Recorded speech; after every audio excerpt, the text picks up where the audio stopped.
Donald Trump just posted a chart on True Social, and it got NATO leaders panicking because in the next few minutes, I'm going to show you the exact numbers Trump doesn't want NATO to hide anymore. And by the end of this video, you'll know exactly why he's saying the relationship is one-sided. But first, I'm going to show you the moment America actually needed NATO to show up and what happened instead.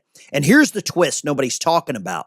Walking away from NATO might not weaken America. It might be the best financial move the country makes in decades. Stick around because I'm breaking down exactly what Trump posted, what's true, and why leaving NATO on the table isn't crazy, it's overdue. Before we get into this, hit the like and subscribe button, and let's keep getting the real news out to you and other people. So here's the chart that Donald Trump posted. Trump goes on True Social. He drops the chart. USA, 999 billion. Then a massive drop off. UK, 90.5. France, 66.5. Italy, 48. Poland, 44.3. And his caption, brutal. He says it's ridiculous for America to keep footing the bill in a relationship that isn't reciprocal. And then this line, they were not there for us. Are you starting to understand now why the president of the United States is so hated by so many people? I think I am. We're in a golden age, and the golden age was nothing more than just putting America first. That's not subtle. That's Trump saying the quiet part out loud. And on the raw numbers, he's not wrong. Those country totals are straight from NATO's own official reporting. America spends more than the next several NATO countries combined. Now, here's the part that should make every American furious. This isn't just about spending charts. According to Trump himself, when the U.S. was in the middle of the conflict with Iran, a handful of European NATO allies refused to let American warplanes use their bases and airspace. They rejected his request to send warships to help reopen the Strait of Hormuz. Think about that. For decades, America has treated NATO like a sacred obligation, showing up, funding it, defending it. And the one time it actually mattered, a chunk of Europe set out. Trump called NATO a paper tiger. After that, and honestly, can you blame him? How many of you want to see us leave NATO? This is a one-way street. America shows up every time. NATO shows up when it's convenient or when they won't offend someone, Keir Starmer and all of your Facebook fiasco that you've got there. Trump went on True Social. United States spends more money on NATO than any other country by far without getting any benefit from doing so. USA, he lays out the numbers again. Germany are much lower. Ridiculous. And I believe this could lead to what I would call a golden age. And now here's the twist that I promised you. Think about what almost $1 trillion a year actually means. That not just a number on a chart. That's money that could go into rebuilding American infrastructure, cutting taxes, funding the military. We actually need for our own defense. Instead of subsidizing wealthy European nations who could easily afford to defend themselves, Europe has the economy to fund its own defense. They just haven't had to because America's been doing it for them since World War II. Take away the guarantee and suddenly European nations have every incentive to actually build their own militaries, fund their own defense industries, and stop treating American taxpayers like their insurance policy. Now, I want to show you some articles here. And I want you to notice where these articles are coming from. The Telegraph. This is an English newspaper based right in the center of London. You're not going to see any American newspapers really run with this story because it doesn't scare you here. We want to leave. The Europeans are scared and they're cooked right now. This is the Telegraph. Trump keeping up one-sided support for NATO would be ridiculous. And this says President criticizes the alliance before the summit. They've got a NATO summit coming up in Turkey where he will demand members spend 5% of their gross domestic product by 2035. Wait a second, they're going to have to carry their own weight. Here comes another article. British newspaper, The Guardian. I lived in Europe for about 7 years. I lived in London for about 5 years. I was there during 9/11. I know how much the UK depends on American troops because when I was there and 9/11 happened, we were the ones putting up barriers around the embassy, the largest building in London at the time. Not the Europeans, not the UK, not the British police. It says, ridiculous for us to maintain current NATO support. You're going to see every European newspaper run with the word ridiculous. And I'm going to say right now, Trump is crushing NATO. He is crushing the Europeans. He is crushing the United Kingdom. That's not isolationism. That's making Europe finally stand on its own 2 feet. You had 80 years to figure this out. So where does that leave us, right? Trump's frustration isn't fake. America foots a bill Europe could help carry. And when we needed backup, some allies weren't there. Why isn't NATO? Why aren't these European countries doing more? This is heading straight into next week's NATO summit in Ankara, in Turkey, where Trump is going to push them for this 5% level of GDP. And that's a target that he wants to set up. Whether NATO steps up or America finally walks, that's the fight to watch right now. If you want to, let's get a little further into this, okay? Another European news. Trump says it's ridiculous for us to maintain current support of NATO. Look around your house. Tell me what's in your living room that NATO helped you get. What has NATO provided for any of you? I don't think NATO's provided a damn thing for me. Now, I want to show you more of this. This is coming open source intel. They're running with it. And there's a lot of people that are saying now President Trump should stop complaining and exit NATO.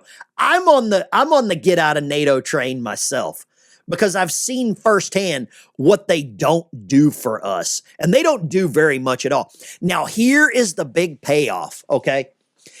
Top U.S. general for Europe resigns as Trump squeezes the NATO allies. This is this Army Lieutenant General that a lot of these newspapers were pushing the entire story that, you know, Donald Trump, Pete Hegseth, they were so cruel to force this guy out. I think the military has a rank inflation problem going on right now. And what I mean by rank inflation, there are so many top level general officers that are not needed. Do you know how many 4-star generals we had during World War II? Leave that comment down below. That's a little quiz. I'll tell you at the end of this video. But if we get out of NATO, if we pull troops out of Germany, we don't need all of this brass. We need more, what I would say, war fighters, not pencil pushers sitting behind a desk. And it gets better. Trump trolling everyone. Open source intel's putting this out. This post has over 61,000 views just this morning. And it's only going to grow. And here's a clip of Trump, well, just basically calling out NATO and the head of NATO right to their damn face. Well, let me just say, he's been a friend of mine. He's a great guy, great leader, great Secretary General. Everybody respects him. And I appreciate your nice words, but you really have done a good job. And I think if anybody else were in that position, we wouldn't even be meeting today, to be honest with you, because we were let down. We didn't need help on this at all. We demolished them in literally the first week. But it would have been nice if they would have said, we'd like to help. We didn't even need it, but it would have been nice if they said that. They didn't say it. But as Secretary General, and he's the boss of the whole operation, he was I believe if I would have called him, and I didn't bother doing that because I was doing individual countries just to take the temperature and see how they were doing. But I think if I would have called him, he probably would have found a way to help if we needed it. I feel, would have been a little bit different. But I was disappointed. I was disappointed with Italy. I was disappointed with the UK. He's now gone. And, he had a lot of problems. But we were disappointed with the UK. We were disappointed. How many of you are disappointed with the members of NATO and how much help they provide? Because I don't believe they provide a lot of help at all. I believe we are there when they need us, or we have been, and they have not reciprocated. We have other battles going on right here in the United States that we could use that $999 billion for, and I'm going to show you a couple of them this morning. So I think the Save America Act is the most important thing that we'll have before us, and maybe for many years back and many years forward. It's voter identification with a photo. So you look at somebody, that looks like that guy. Voter ID, it's proof of citizenship, and it's no mail-in ballots, except for the military. We're very generous on this. If you're sick, if you're just not feeling well, you can get exceptions. If there's a disability, there's some problem, or if you go on vacation. But you can't send in millions and millions and millions of ballots where you swamp the place. And it's so corrupt. We're the only country in the world that does it. So it's those three things. I also had no men and women's sports. So NATO would probably be able to defend themselves and fight their own battles if we put the SAVE Act in. If we shut down immigration from all of these countries, because these fighting age men would have to stay in the countries that they're born in. Ukraine can't find people to fight their battles. They're actually bringing cartels in from Mexico. The president brings up a great point. The SAVE Act is impervious to us retaining our sovereignty. And if we kept $999 billion right here in our country, how much better would our borders be? How much more protected would our borders be? How much more integrity would be in our elections? Let's spend $100 billion of the NATO money on what I would say improving the integrity of our own elections.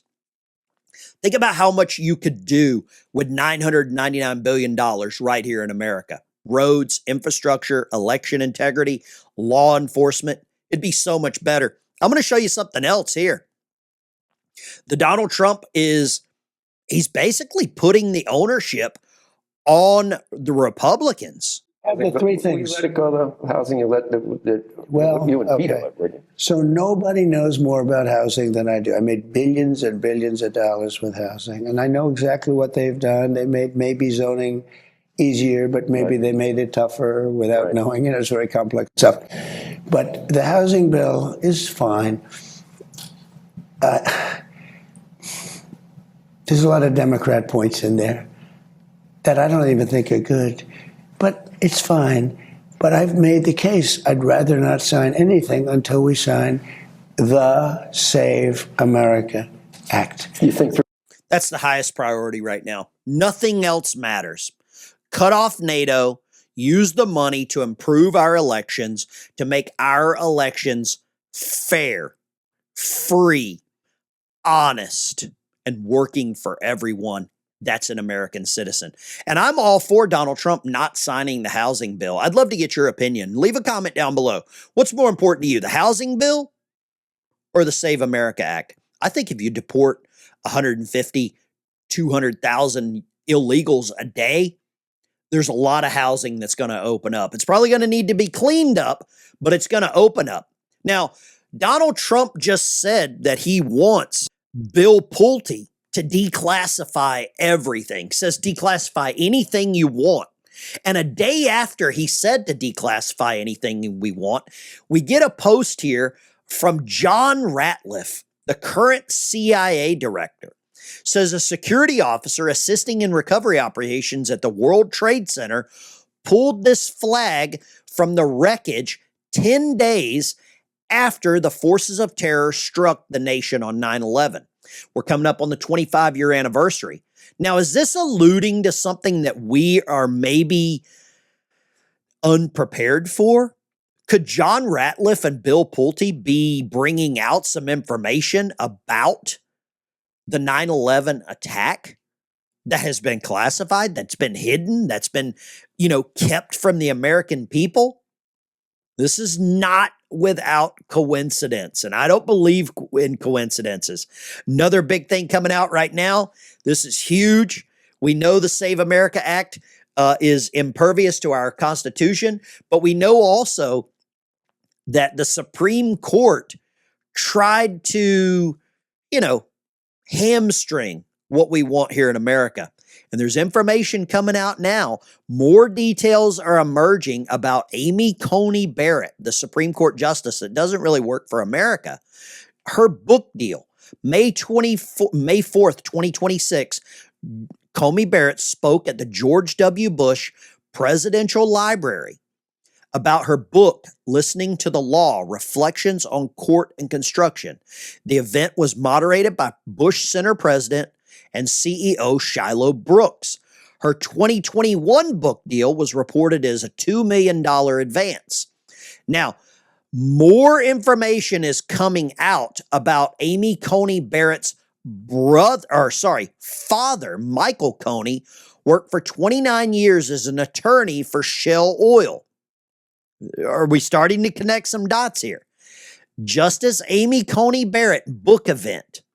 This is huge, ladies and gentlemen. There is some smoke here. There is something smoldering. This is the Book Center event. We got a picture here of the disgraced former FBI director, James Comey. This book event is leading us down a path that a lot of us are probably wondering why and who she's actually working for. We've got other Supreme Court justices, Ketanji Brown Jackson, 1.8 million advance from Penguin Random House. We have Justice Sotomayor, reported $88,000 in royalties. Amy Coney Barrett, $849,000 in book royalties from the Javelin Group. And we see the picture here of some of these people that maybe aren't working for us. Now, I don't know anything about this. I've never followed it. But this is a post by Q. Believe what you want. But a lot of things just don't make sense. It says book deals can be lucrative. This was posted October 17th, 2020. It says follow the family. U.S. paid taxpayers paid for it all. Information warfare. Whether how much you want to believe into the Q stuff, I need more information before I can get too far down that rabbit hole. But I'll say this. It smells. It stinks. Now, I'm going to say this. We've got a good Republican governor down in Florida. Says Democrats are raging after Florida just banned illegal aliens from attending state public colleges by a 6-1 board vote. Florida's going maximum based and prioritizing U.S. citizens. I think we need to make America Florida again. Let's go MAFA, right? Keep pushing. Make Florida unbearable for illegals.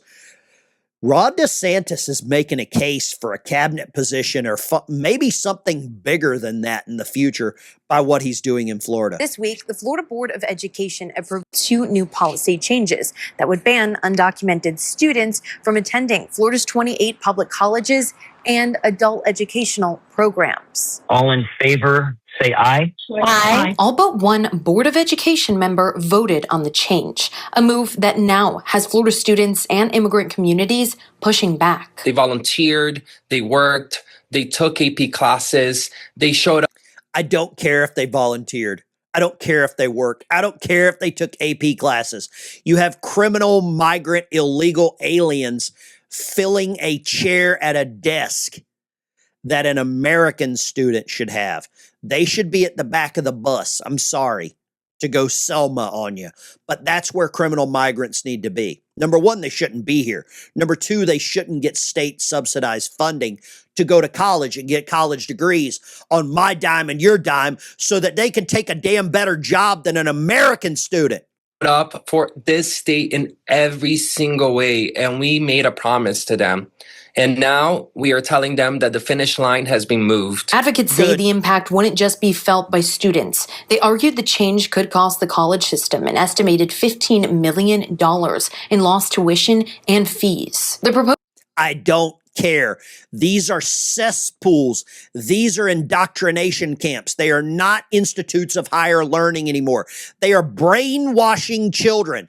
You've got kids that hate you right now because they went to college. proposal comes just 1 week after the Florida Board of Governors took their first steps towards adopting a similar ban at state universities. Last year, the legislature voted to remove in-state tuition for undocumented students, repealing a law that had been in place since 2014. Now that we've addressed the tuition issue and aren't given the tuition breaks for some here illegally, then this is the next step. Supporters like Governor Ron DeSantis say college seats should be reserved for Florida residents and U.S. citizens. I would rather have that spot go to a Florida resident. Here at the Capitol, a potential legal hurdle is emerging. There is no reason for you to feel guilty, racist, xenophobic, or anything by prioritizing the people that were born here legally, that came here legally. This is where the empathy trap falls. They want you to feel bad for the criminal migrants not getting a college degree on an American taxpayer dime. I'm sorry, I don't. I don't at all. And I absolutely congratulate Ron DeSantis for what he's doing. That's exactly what needs to happen. Now, there's another big story coming out right here, and I want to show you this. Gavin Newsom, there was an appointee that wore a wire in an FBI corruption probe, and Gavin Newsom is falling apart because one of his own staff members wore a wire, and it's so good to see. I love everything that's happening right here. I want you to hear this report. And this was started under Joe Biden's administration. The walls are crumbling. They're coming down, Gavin. From California just about an hour ago now. No comment to Fox and the DOJ as of this hour. A source there saying that there are several investigations into people around Newsom, including his wife and his former chief of staff, and they originate from whistleblowers. Fox News asking for clarity out of Newsom's office around what he means when he says the DOJ is demanding records. That has not been defined. We'll update you as soon as we get more word on that. Do you think Gavin Newsom would do anything to get elected? Do you think that he would do, well, I would say anything to become the next president of the United States? Because Gavin Newsom is cooked. If this has any legs, and I'm sure it does, he's under a DOJ investigation. They're convening a grand jury, and one of his own aides wore a wire. There's no telling what kind of conversations were had there. Gavin Newsom, appointee, wore wire in the corruption probe. I love everything about this. One of his own flipped. If you want to understand what's really coming out of the summit next week in Turkey, if you want to keep track of what's happening here in America, if you want to understand why leaving NATO is so important to me, you, and your wallet, if you want to understand why we should put America first, then make sure you hit the like and subscribe. That's the kind of information that we break down on this channel. Thank you for watching. I'll see you in the next one. Leave a comment down below. Do you think we're headed in the right direction, or is Trump completely out in left field? I'll see you in the next one.